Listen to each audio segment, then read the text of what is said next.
It was a total waste of time. Thank you very much.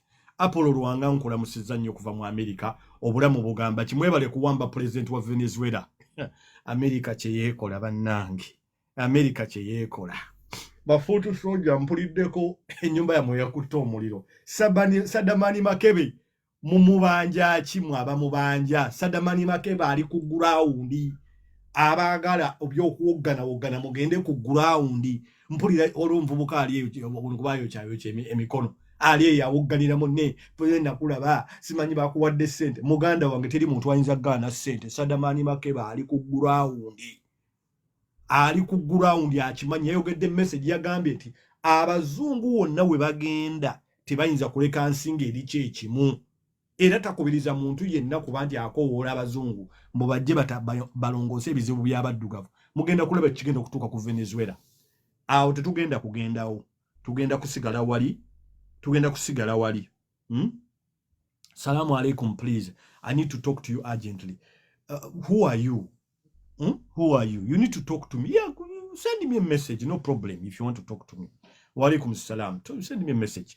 I Makumbi nkula musizako. We are going to listen into Jazz with Jajja. But bloga be batumye okugenda okwogera n'omukulu.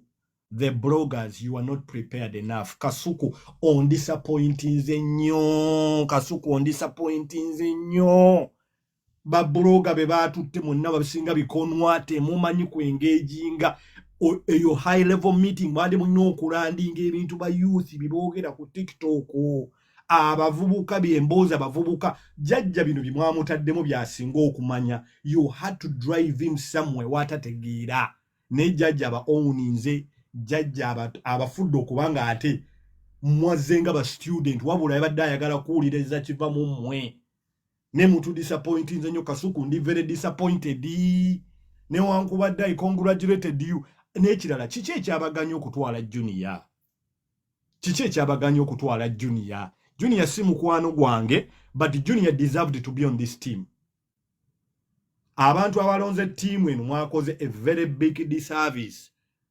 Junior deserved to be on this team. Junior nakulabye okaaba simanyi wagidde NRM. Junior NRM tebagiira omubiri. Trust me. Tebagiira omubiri. You should know better. Netugenda kuwuliriza Jazz with Jajja ebigambo. Njagala mubiwulire. Nze siri mumativu ng'omuntu nenjagala muwulirize. Bismillah. As first and only fact-checking organization. Happy to be here. Thank you. Good morning, everyone. I'm called Kama Fred. Don is my name. The one I use on TikTok, and called. I have also Kama, the one on Facebook. Abasajja aboogera bonna babayita bakamukama tetubawulirangako tebamanyikiddwa amanye kugamba abantu abalonze tiimu eno. You have done a very big disservice to abavubuka abali ku social media. Mwali badde omuntu alabana ngaba make seems too funny. Lwaki bana bali unfiltered. Kasuku, you were supposed to be unfiltered. Ne watidde meeting obe mundu ze walabye wazitidde oba Natasha wabatidde oba kiki ne mwe namaloboozi gabadde gakankana. You are off balance. Mwageze temwetegese oba ekintu kyabadde too big for you. At least mwali tuteba make it too funny. Mwali tuteba chicken mwali tuta abantu abalina mwensa abaana bali unfiltered. Naye abantu batute ku meeting eno mwenna. You were a flop. Mwabadde flop. Tuwulirize. Fan of Musevenomics. Museven. I'm Sevenist and Mohosist. Thank you. My name is Akabwai Tumukunde. I'm a communications officer at the NRM Secretariat. Good morning, ladies and gentlemen. My name is Razia Athman. I'm a multimedia producer at Vision Group and podcaster there. I'm also the founder of Uganda Reading. That is the Good morning, everyone. My name is Ismail Suga. I'm a journalist working with the Bukede TV and the Vision Group. Thank you. Happy New Year, everyone. My name is Sarah Nawakosa. I'm a journalist with a new vision. Thank you. Thank you. I think we'll stop there. Yes. We will finish this side when in more programs. tugenda kuva ku kya introduction kuba introduction mbadde muziwulira naye mbagambe nti abantu abatudde ku live eno nga mugiwuliriza everyone that was on this live who was invited for this meeting you were not prepared enough. That is my opinion, my observation. You were not prepared enough. You were not prepared psychologically. You were not prepared fashionally. You were not prepared in any sort of way.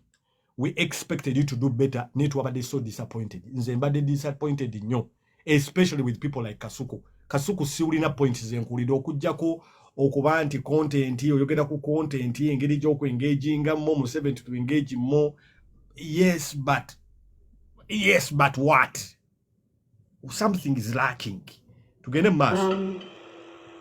This is my first time really moderating, so I need prayers. So here before you are a few of your young supporters, some who are not so young, like myself. Now Jaja is going to start to speak. Nenjagala muwulirize ebibuuzo abantu bye babadde babuuza ne bye babadde baddamu ne Jajja engeri gy'abaddamu. Jajja owned these people. These people were supposed to own Jajja. That is the fact of the matter. They were supposed to own the Jajja. Team gye mwalonze okugenda okwengenjinga president. The team is weak. Team yabadde weak. Mwabaddemu n'okusosola kungi. Junior should have been there. Abo ba make is too funny balina okubanga babadde ko bali unfiltered. They are not scared to ask questions. They are not scared to engage in conversations which are tangible. Kubanga bya myaka gyabwe. Afuzali mwayitutte alien skin. And I see some friends over there. Let's go home. And also media houses to capture your interaction with us. Listen in. Oh yes, I was saying, however, online in the field, there are many, many more of your supporters who would very much want another such interaction. There are so many people who would have wished to be here today, but because we kind of organized it quickly, we didn't manage to call as many as we would because you have a big following and a lot of support online. So, Mzee, my first, what I would want to ask you before you even welcome us is, would it be possible to have another such interaction with the young people and the online groups in the near future? So. I'm trying to defog their minds because there's a lot of fog in the world. So I don't mind defogging them, removing the fog. Olabe kyembagambye abantu abategese ekintu kino bakyanguyiza nnyo. It was done in a rush and Natasha said this. But then Natasha has requested there should be another engagement, more engagements of the president with online influencers. Because don't forget, we people that speak online, we influence you people a lot. Why? We are unfiltered, number one. Number two, tetwina boundaries. We can reach you anywhere, anytime, where you are. I'm here, I'm speaking to you. I'm very far away, I'm not in Uganda. But you can hear me. Whatever I say has some sort of impact. That means I influence abantu ba influence. Naganti, maybe there should be some engagements. Museveni responds by saying, yes, there should be more engagements. Why? Because I want to defog. Njagala kujjamu olufu ole mu mitwe gy'aba youth egisinga. Okay? Let's go forward. Tugende mu maaso. So we can anytime. Yeah.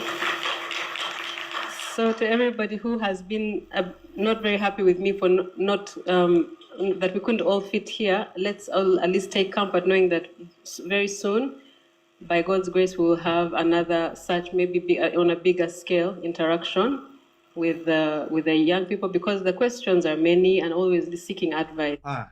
Era kyenjogedde Natasha era kyayogedde agambye, and this is to you, Natasha, if you're listening, first daughter, if you're listening to me, or maybe somebody has shared this live to you, the team has to be more prepared. The people who are going to engage the president, you have to remember one thing: the president is a very clever man. Musajja mugezi.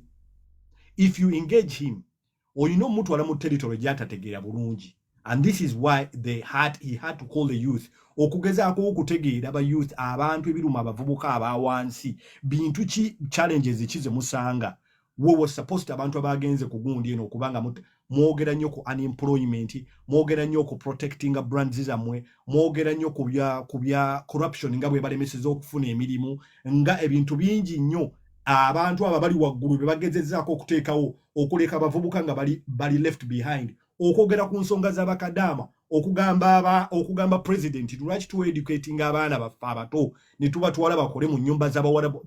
Those are the pressing things bye mulina okubanga mu pressing on kubanga abo bavubuka. That's what I'm saying, nti abavubuka abasinga bagenze ku meeting eno ba Sean Styles, there was a lot of favorism. Bebe cool, if you are among people who selected these people, please, if there is another engagement, please take time mulonda abantu abasobola okwengaginga president on a level naye bano be mwalonze simanyi baani abamu tetubawuliranga nako, they're not even known, we don't know where they are, simanyi influence, simanyi mu Sevenomics. Where are these people? When do they ever engage the public? They're nowhere to be seen. They're nowhere to be seen. They're nowhere to be seen. Abantu abamu tebamanyi ku articulatinga bintu bannange ya bloga. Do some time and watch some other people presenting their blogs and get some sort of confidence, get some sort of omanyenti. How do you prepare yourself? Omuntu engaging omuntu kubanga talking to someone on camera is different than engaging someone live. How do you engage someone like that, a head of state? How do you engage them? Omukwato otya ekyo no kikulu. Echo chikuru. Jobless millionaire. You guys have disappointed us. Kasuku enebadde penalty ng'obadde ino jjukuba munda naye omupiira ogukubye ku muti. Kasuku. Yes. I need to put this on. Okay, thank you. Kasuku. Omupiira bakuwadde penalty nga penalty eriemu ino okugoba omupiira. Naye Kasuku omupiira mugukubye ku muti. Let us go on. Tuguwulirize. Tugende mu maaso. Mutu apinge screen mu sharing live. With the young people, because the questions are many and always seeking advice. Thank you for hosting us or allowing us to come here today, Mzee. So today we just have a few questions that we're going to ask. We have a number, but we'll all ask one, and if you still have time, we might come around to asking a second question. The first question will come from Christine. Nekirala abantu abalonze ba blog okugenda, whether omuntu ali pro NRM oba ali pro NUP oba ali pro what, they should select bloggers from all across the board. Kuba mulimu ba bloggers abamu, yes, but opposition, and they could have even engaged the president better. Actually, these are the people that needs to be invited for this meeting. Kubanga banaba NRM obolede bammwe temubeetaaga. Omuntu oba wagira, in fact, I'm of the view bayireeta abantu ba bloggers abatawagira na NRM kubanga abo bebasobola okubuulira president amazima, bebasobola omubuulira ekituufu. The president should engage bloggers, especially those that don't support the government. Kubanga already bali bamuwagira, they are just there to massage him. They will not tell him next time they select him. They should have even taken Luzi. Neluzi bali mutu tell. Okay. Thank you very much, Natasha. Your Excellency, it's a great pleasure to have this opportunity. Buli muntu ali kuno mbadde nkusaba otapinga screen live eno gigabe okole 5 or sharing it to 5 of your friends. Just 5 of your friends with conviction. If you feel like you need to tap, then share 5 people or 2 people only. We are 70 people. If you share 2 more sharings, that should make about 144 shares.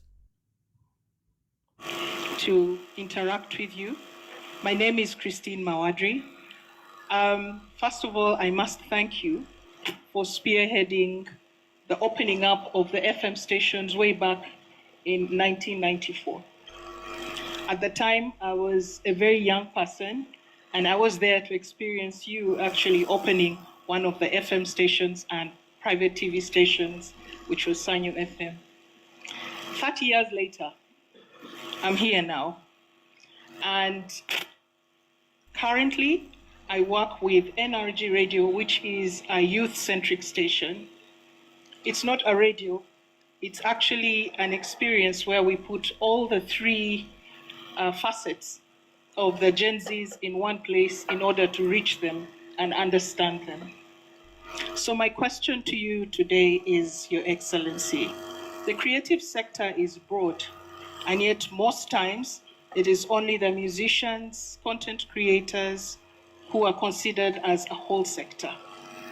However, skills like IT, fashion design, baristas, chefs, artisanal arts, and the like, basically innovators and creators around the service industry, and we're talking about the young men and young women who are happy to be waiters, valets, and all these create jobs are also part of the creatives.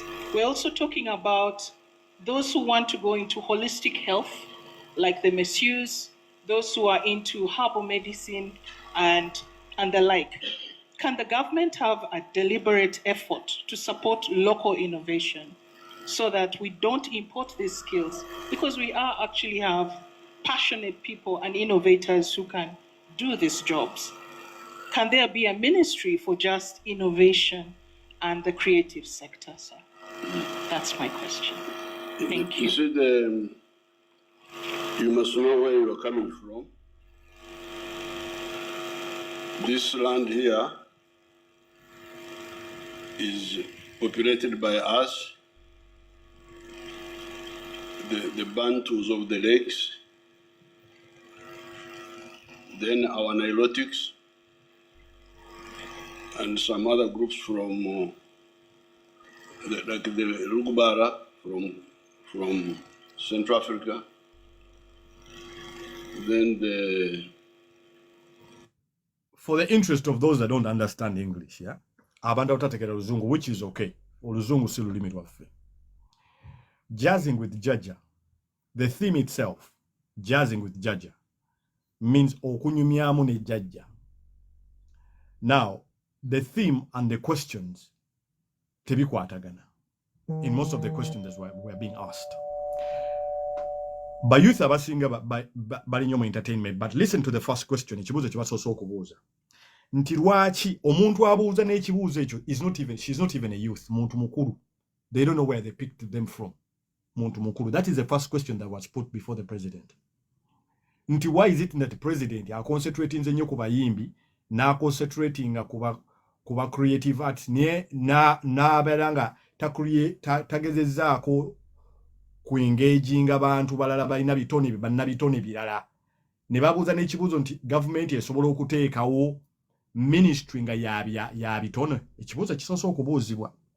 Knowing very well that most youth, because banoonyeza emirimu gibabuuza basinga kati bali mu video editing, bali mu kuyimba, bali mu kutegeka bivulu, bali mu kupromotinga bivulu, bali mu sectors ez'enjawulo nga za bivulu. That is ekibuuzo kiri off balance. Nkugambye theme ne questions ezisinga tebikwatagana. Let us take you back. The theme is jazz with who? Jazz with Jaja. Jazzing means talking to Jaja. Lulimi lwa kivubuka okunyumyamu ne Jaja. That's the first question that was put towards President Museveni. President Museveni responds by saying, we have to know where we come from to know where we are going. Awakomye tugenda kutandikirawo. Please type the live. Share the live with 5 people if you can, with conviction if you want to, with conviction. However, nja kupressinga on to what I said first.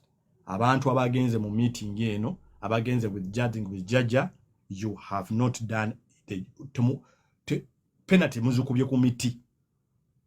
You are not prepared enough. Abantu abalonze team eno, team yabadde eri biased. It was a biased team. You could do better.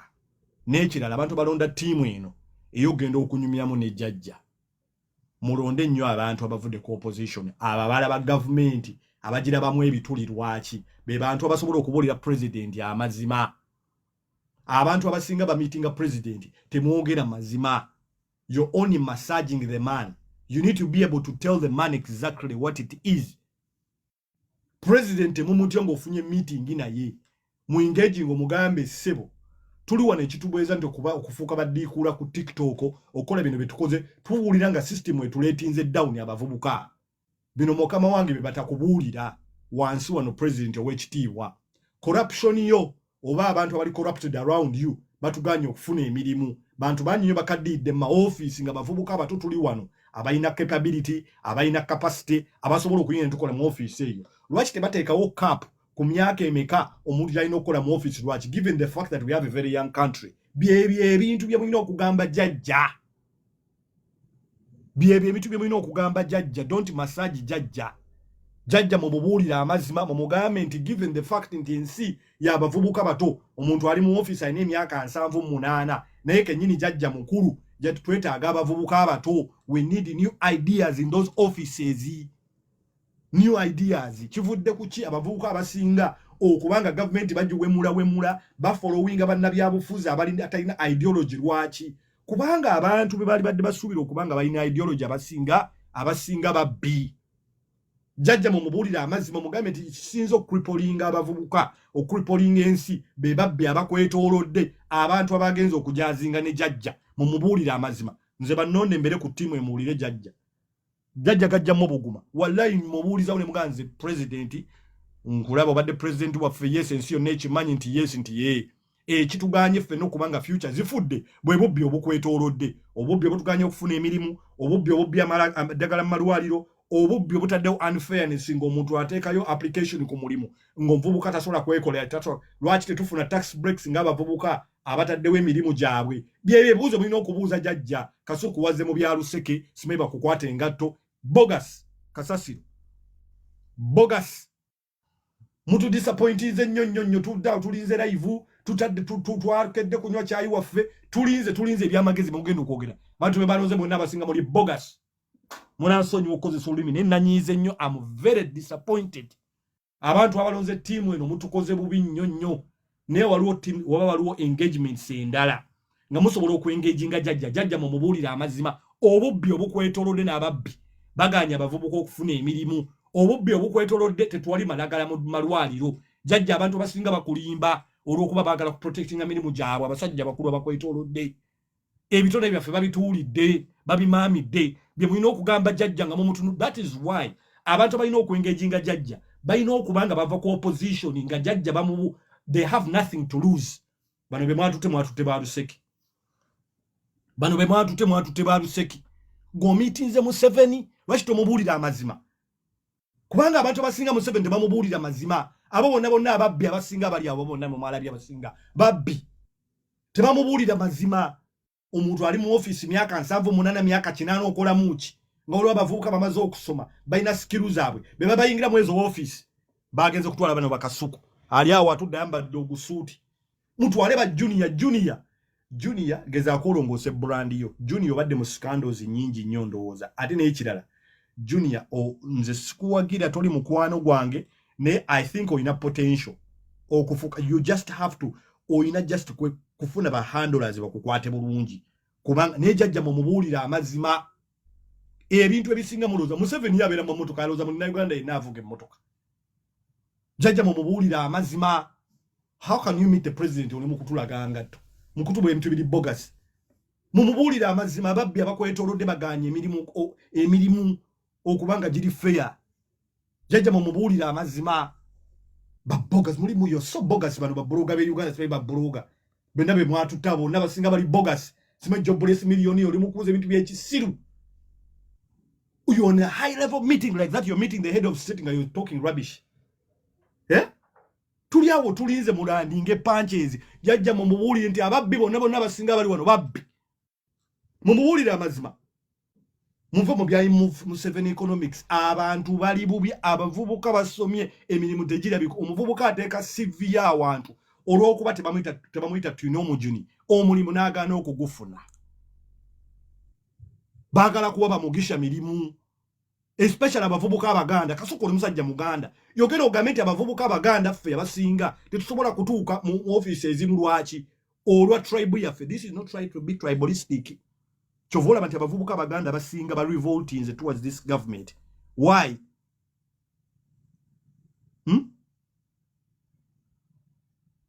abavubuka abasinga ba revolting nze. There was no theme language for that meeting.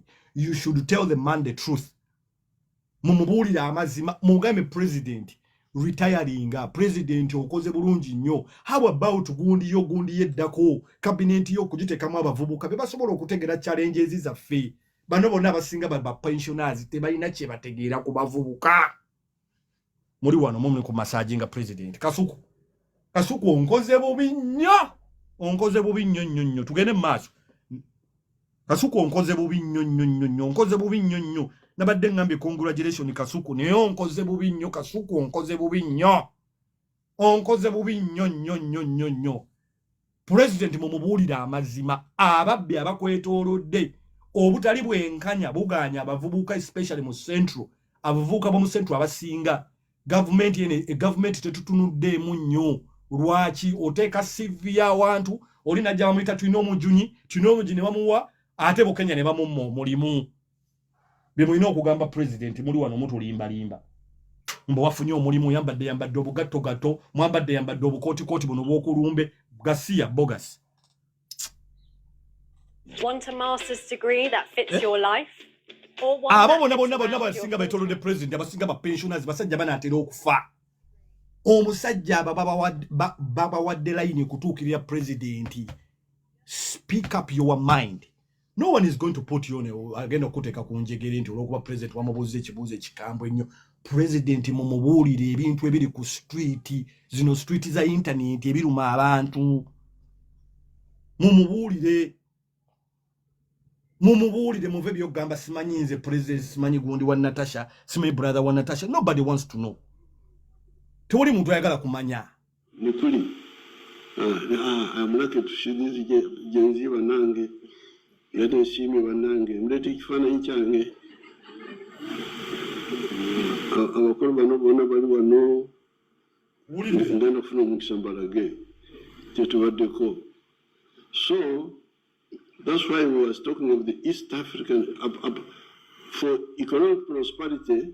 It must be economic integration in East Africa and the whole of Africa, a common market of Africa. We need a common market of Africa. We have started, and we have got what we call CFTA, the guarantee the defense of the black race. That's why we have been talking for the last 6 Judge ebintu byayogerako ali completely disconnected with the youth. Completely disconnected. Judge ebintu byayogerako. Judge ali mu bimbozi za East Africa ali muzaaki. Before we talk about East Africa is a good initiative. Now let us talk about home. That is why what are the theme when engage with the judge, jazz with the judge. Judge munyumie munaye bwogenda okusanga judge wo mu kyalo. Biki byonyumiza judge wo mu kyalo bibwani mugambye. Judge price ye mwanyi yakyuka judge imagine tuzitunze n'ebintu wana ensi yavaawo dda ensi eri walala. Bannange mwatulimbye nnyo. years. Wano judge we yabatutte wali comfortable okwogera. You should make judge uncomfortable. Make judge uncomfortable. Make judge uncomfortable. Judge mumubuulire ebiri ku street z'abavubuka. Mumubuulire kye kigenda mu maaso. Judge atakimanyi nti omuntu ateeka CV n'agiteeka awantu okufuna omulimu katasobola kugufuna. Judge atakimanyi nti content creator talina mateeka ga protecting content we. Muli wano batutte bakasuku. Of the East African Federation. East Africa would have the capacity to go to the moon and check on what those fellows are doing there. So the moon is a common property. Mukora chiwano kumwezi na Africa tuli wano tuli dance mpaka chini. People on the moon, they are looking at us like these insects which eat sugar. The insects,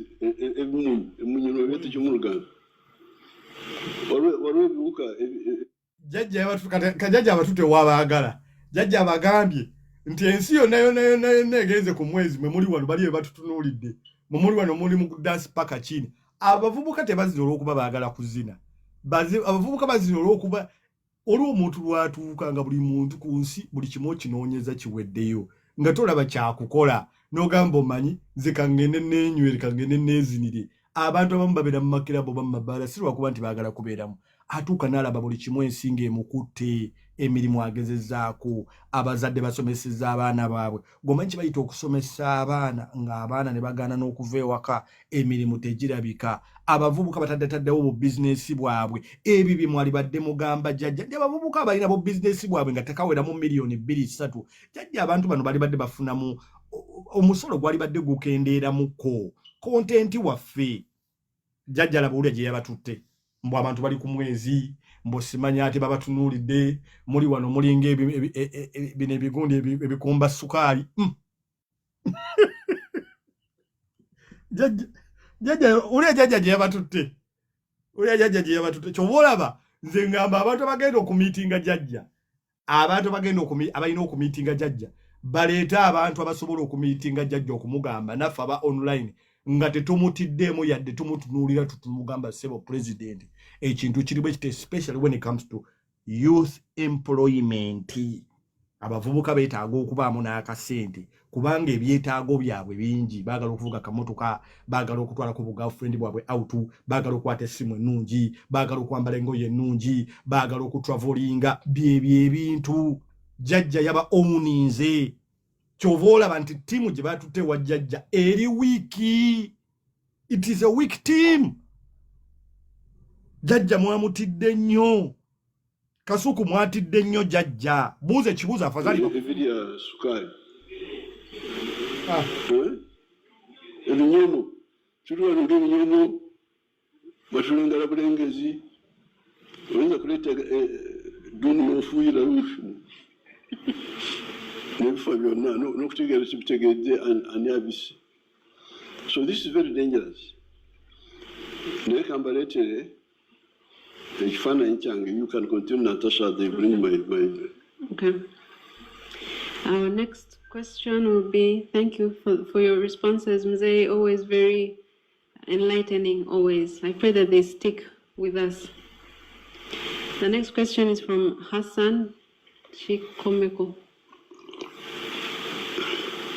Are you looking for a free learner driver app with everything you need built into one easy to access? Munasonyiwe advert. Hassan Chikomeko.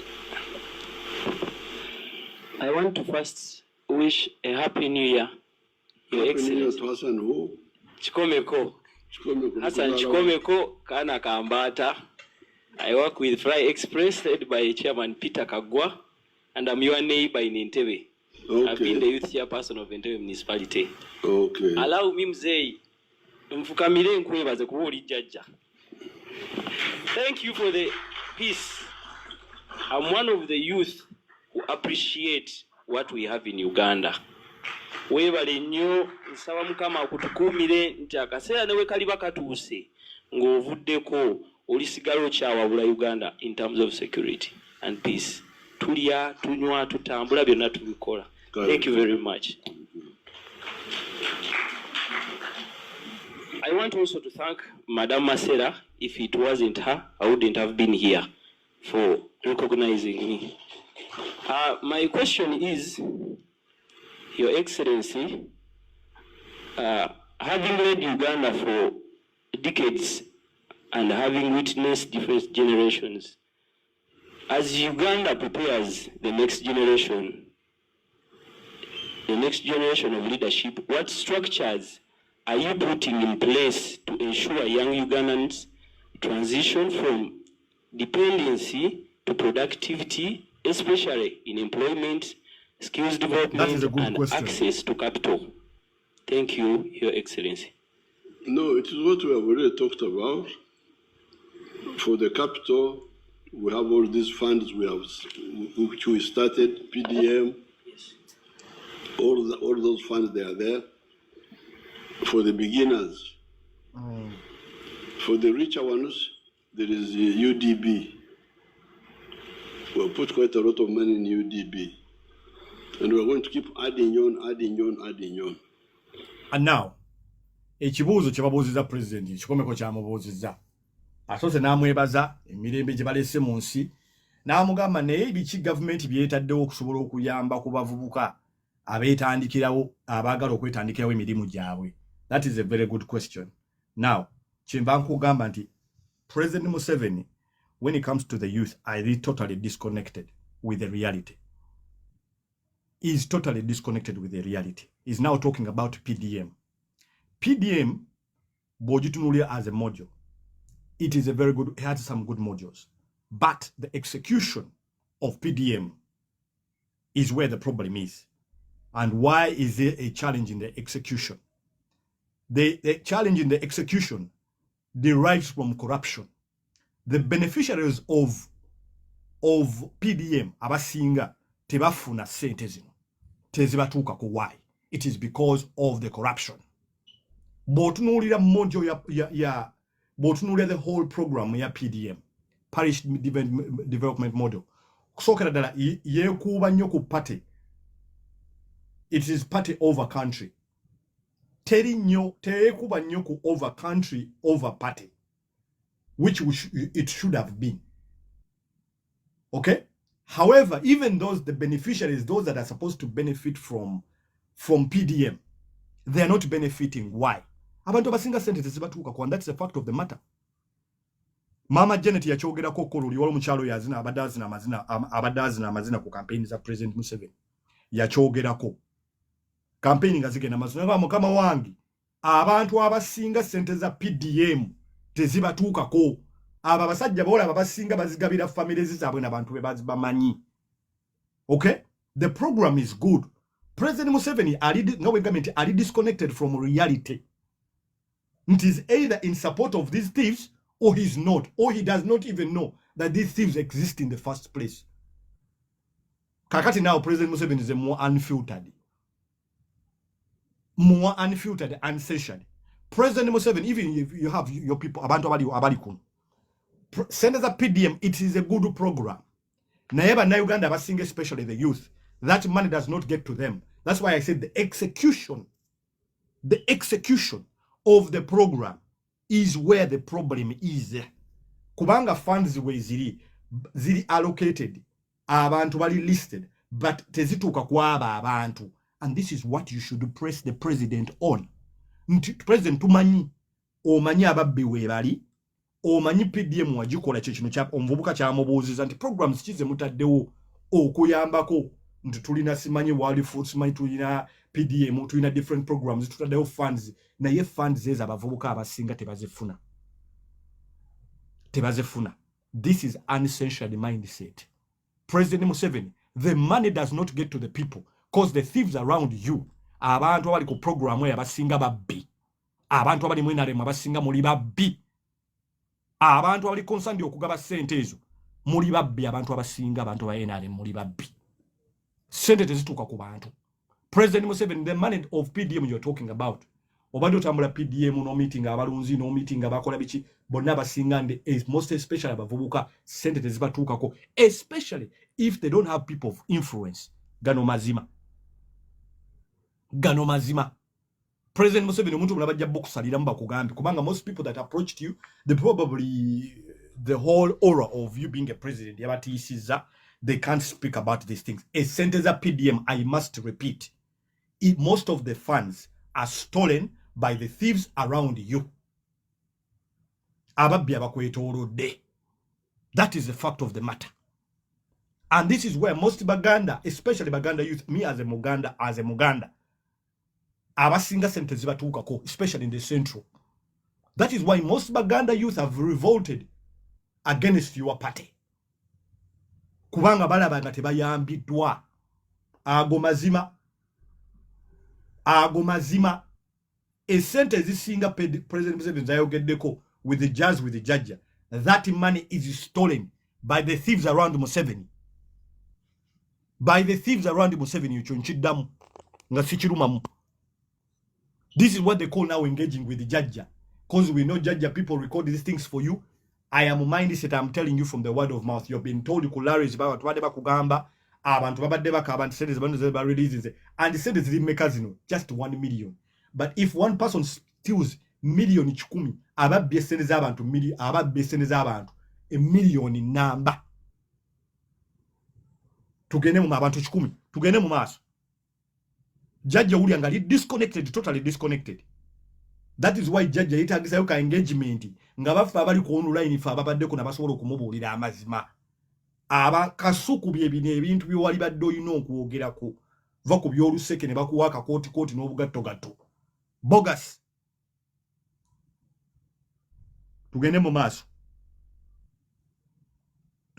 we are engaging with the judge.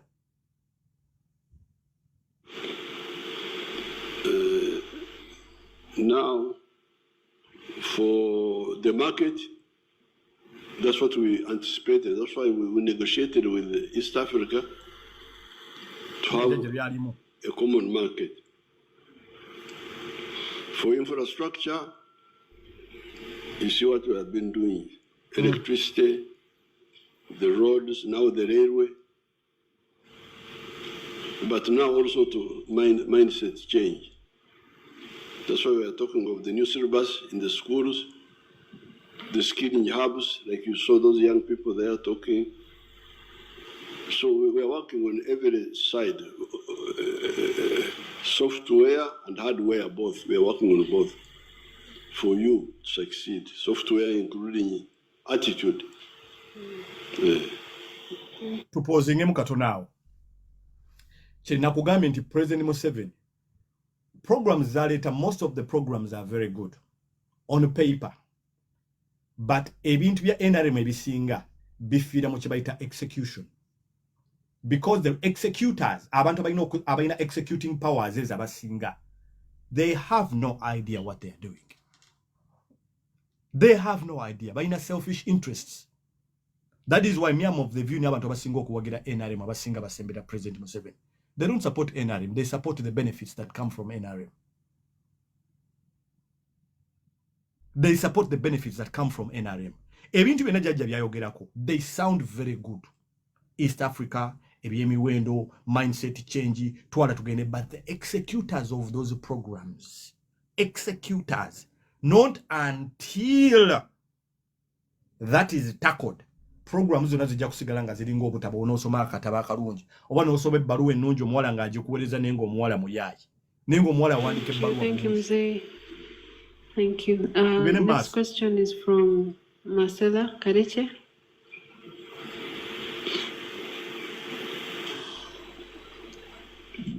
Have you heard? The government is funding local degree courses. Sorry the government is now providing fully funded university degrees in top cities like London, Birmingham, Manchester, and Leeds. And you don't need any previous...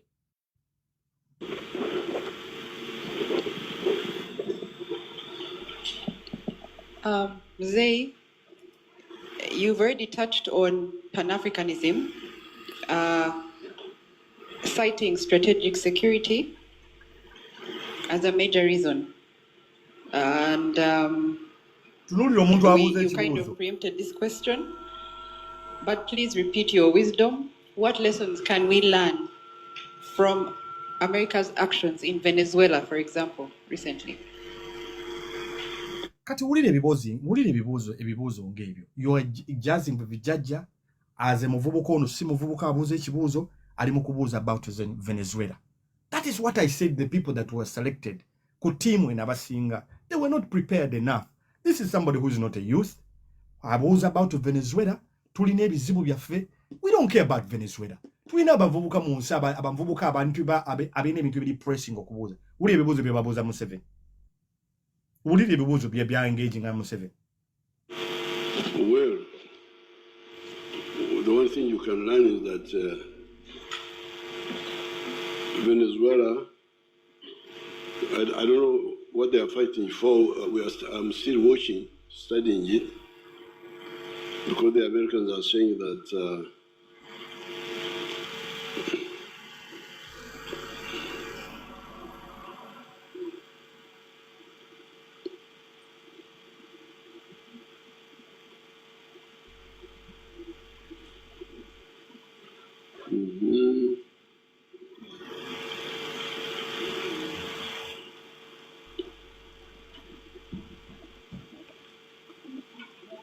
This was the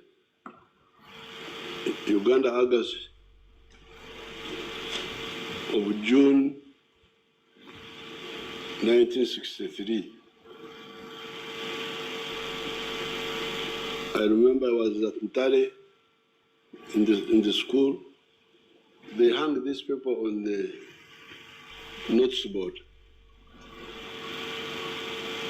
And I was so happy because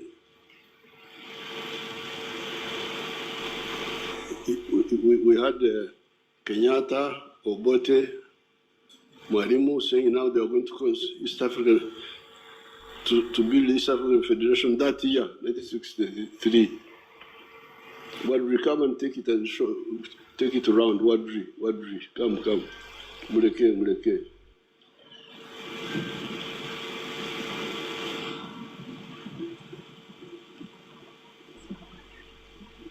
Mawadri. Okay, now you take it around. Go from here, this side.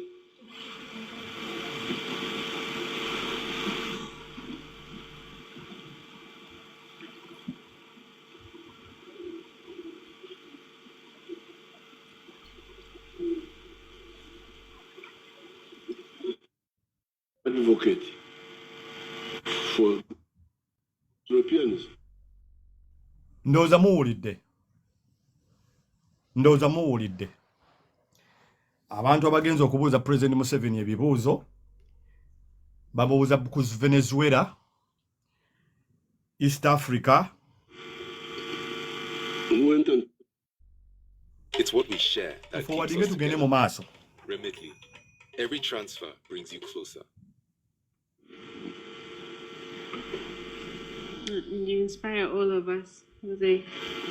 We're almost coming to the end, and if you do give us time, if you do have time, I can ask like 3 more people to just add on. But for now, we have just 4 questions left. One from Mr. Nyangweso, one from Musa Sekamanya, one from the head of the PPU, Sandra Walusimbi, and I wanted to ask something about the PDM if we have time. But let's first hear from Mr. Nyangweso. Now, you see, this is a whole complete waste of time. To be honest with you, you can run through this whole thing, starting from the moderator. I think the moderator should be someone who is not even close to the president. And I think the theme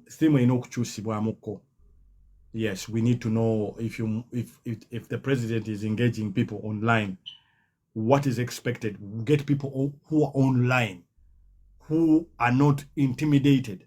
Abantu abatatidde abatajja kutya kubuuza president, because most of these people turned up for photo opportunity abasinga nga bwolaba Kasuku. To be honest with you, it's either you're not prepared for this meeting, were too excited, oyinza okubanga maybe it was too big for you as well as a person.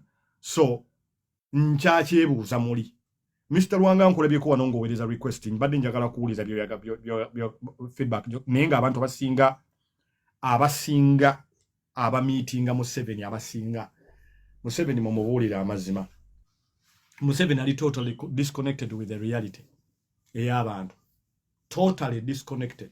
Ebintu ebigenda mu maaso mu nsi tamanyi challenges z'abantu, tamanyi abantu mu malwaliro abantu bababaka amalagala, tamanyi unfairness eri mu mirimu, tamanyi struggles z'abantu ba bulijjo. Because when you stay in power for too long, like they've stayed in power for far too long, they become so complacent nti ebintu ebisinga ebya reality eby'abantu ng'abantu tebali engaged n'abantu, kumanya abantu biki struggles abantu zibayitamu, especially having a very young country.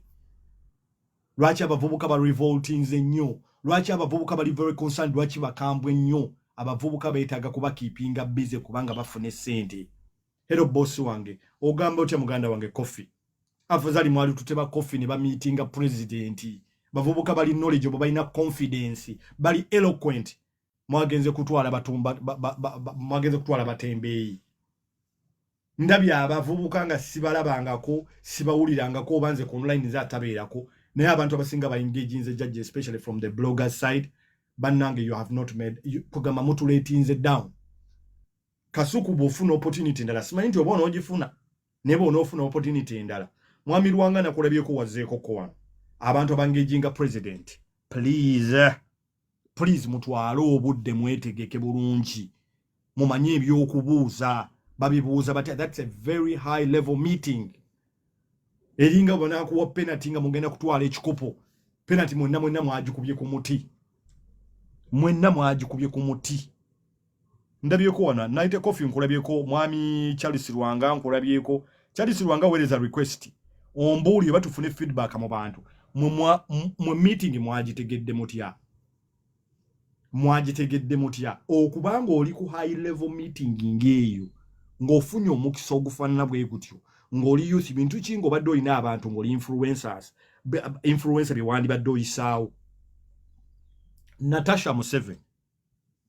Natasha Museveni first daughter waliwo abatembeeyi bangi nnyo bakwetolodde abalonze lisityo ne bagikuleetera ne muleka abantu nga Kasire should have been on that panel. Waliwo abaana bato bali self-taught mu journalism Kasire ba Yugaman. These are people that can engage the president bali eloquent naye obuzibu obuli e Uganda ebintu tubikola kye kimu tulina abatembeeyi bangi nnyo tulina kye bayita ba village excitement absolutely Kasire yali badde ali ku list eyo Kasire should have been on that list kavubuka kali eloquent katwala obudde ne kawuliriza ate kalina street element ate amawulike gageesomesa kabeera mu bantu alafazali mwali tuteba alien skin naye kati waliwo abatembeeyi abali okumpi ne Janet abali kumpi ne Natasha Museveni abatembeeyi buli muntu yenna bamutaddeyo baagala kumulyako meeting yabadde about money not finding solutions abasinga ba meetings the president babadde batunulidde kya ssente but that is a very high level meeting meeting a head of state. It is a high level. That is the time wogamba nti nino kati okuba kye bayita goal egenda okutwala ekikopo waliwo abaana bato beninza okuneminga efyu nga bali online ko ne mwali tuteba miki abo seems to fun babeera mbavubuka baengage nga bavuka online. Some of the things they talk about these people don't know.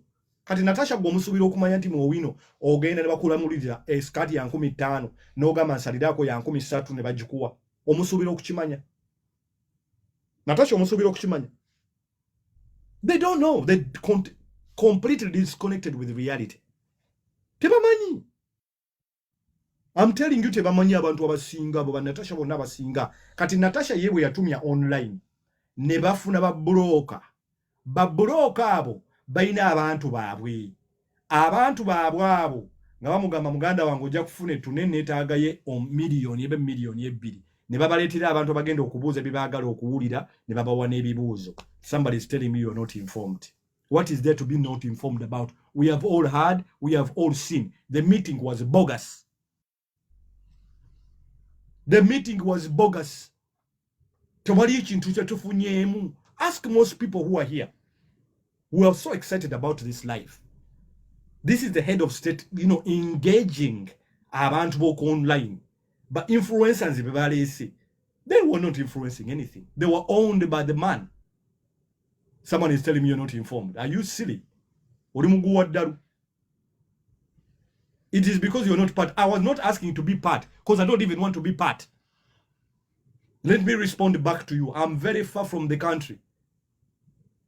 But the people that Museveni owned, these people, he owned them. He owned them.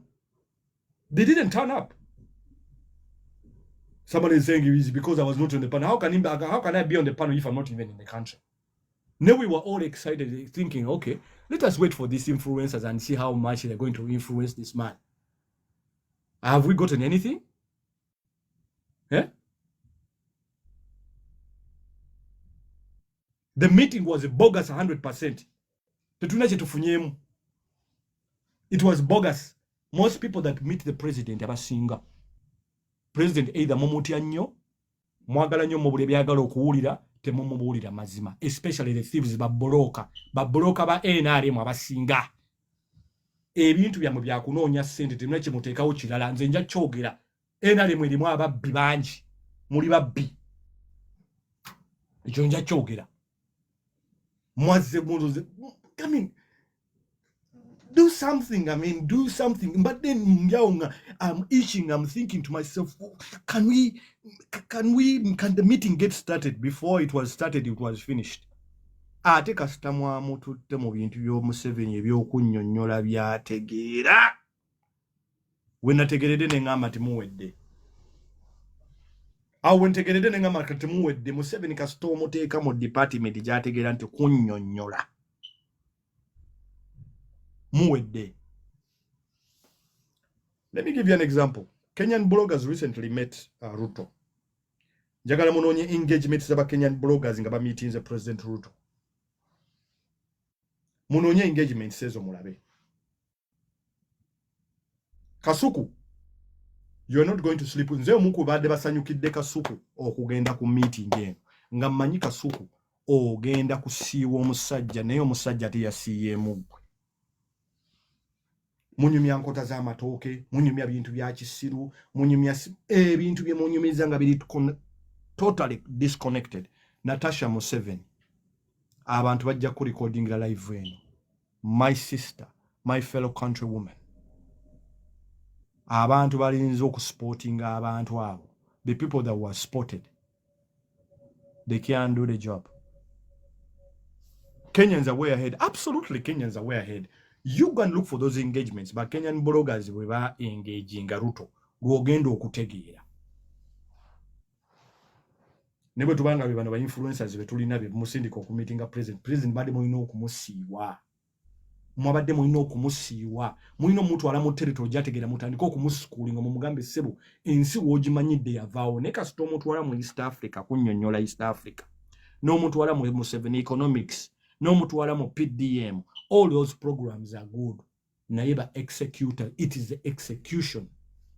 Ngaba executors abasinga be executing programs ababbi baba recycling abacyclinzi. Ababbi eziri be bali recycling ne baddamu ne babba zino.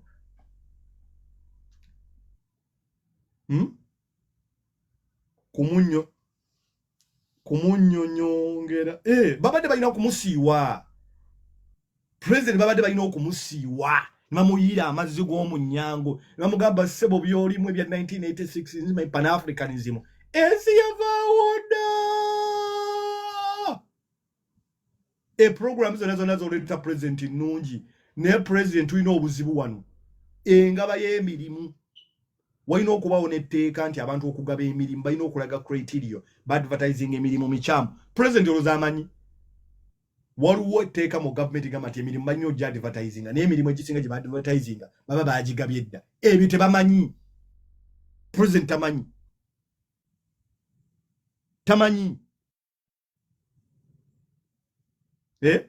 tamanyi